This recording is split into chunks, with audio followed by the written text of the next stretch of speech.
नमस्ते दोस्तों, मैं हूं दुर्गेश शर्मा। आज हम तनोड़िया के हाई स्कूल आए हुए हैं, जहां पर एक शिक्षक हैं जो वरिष्ठ साहित्यकार दशरथ मसैनिया के नाम से क्षेत्र में विख्यात है। वो बच्चों को पढ़ाने के लिए अलग-अलग टेक्निक का उपयोग करते हैं।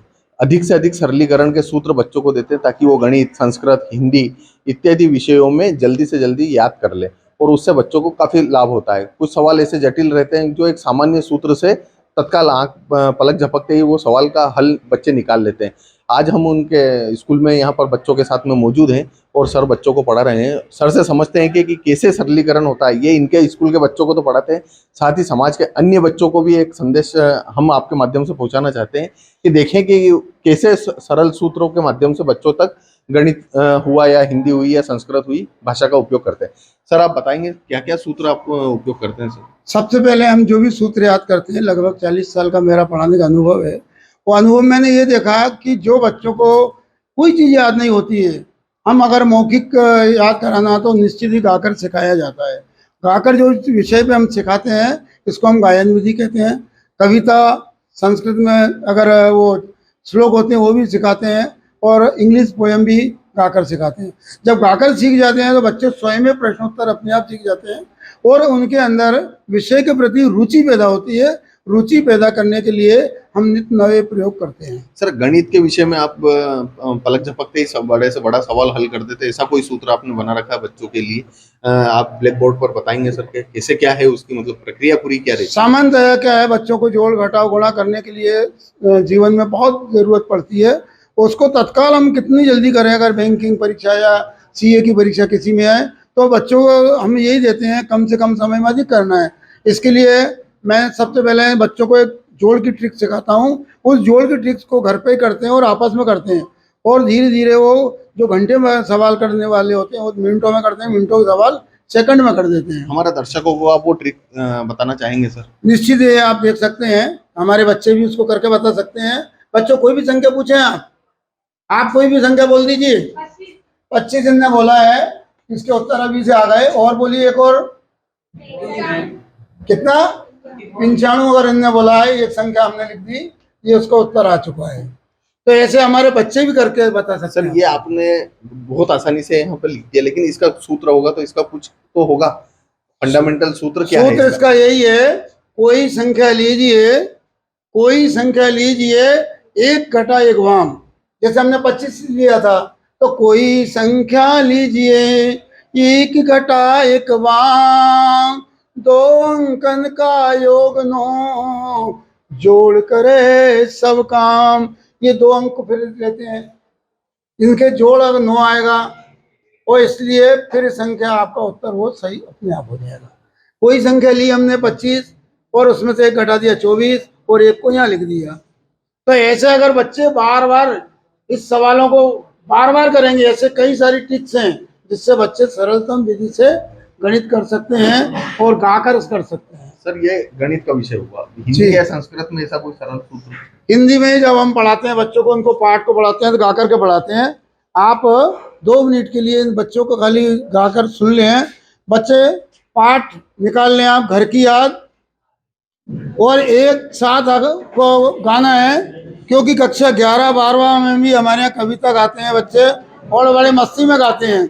और उदाहरण के लिए थोड़ा सा आप देखें, और कविता लिखना सीख गए हमारे बच्चे, कविता भी लिखना सीख गए हैं। इसमें से, हाँ बेटा खड़े हो, एक बालिका खड़ी हो जाए, गाए।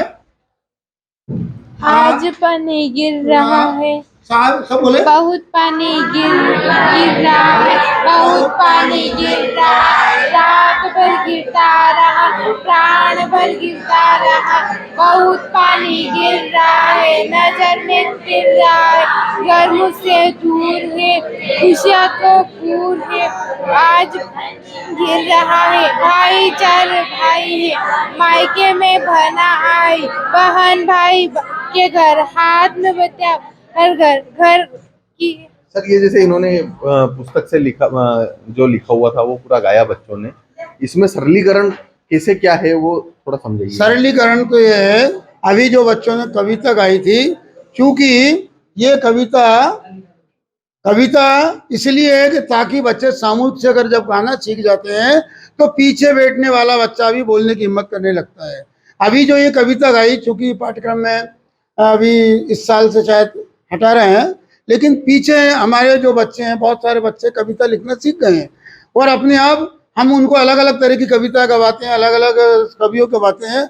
उदाहरण के लिए राधा, ये झलारा की बालिका है, बिल्कुल ठेठ गाँव की, और इसने अभी जो कविता लिखी 3-4 अखबारों में छपी और काफी चर्चित हुई। 15 अगस्त पे से सरपंच साहब द्वारा पुरस्कृत भी किया गया था।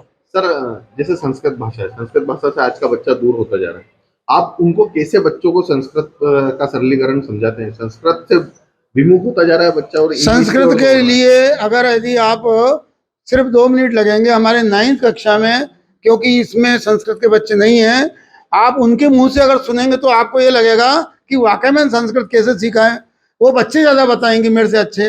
आप समाज के बच्चों को क्या संदेश देना चाहेंगे? समाज के बच्चों को कह रहा हूँ कि कोई भाषा छोटी नहीं होती है। हिंदी, अंग्रेजी, संस्कृत सब बच्चों सभी भाषाएं में जानना जरूरी है।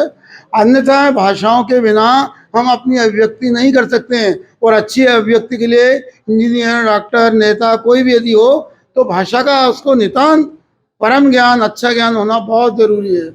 आप बालिका से बात करिएगा। सर, आपके द्वारा हिंदी भाषा को लेकर, गणित भाषा को लेकर या संस्कृत को लेकर विभिन्न चालीसा लिखे गए। चालीसा का राज क्या है? हाँ, बहुत अच्छी बात कही। सामान्यतया दुनिया में ऐसा कोई व्यक्ति नहीं होगा जो हिंदी जानता हो या ना जानता हो, हनुमान चालीसा को नहीं जानता हो।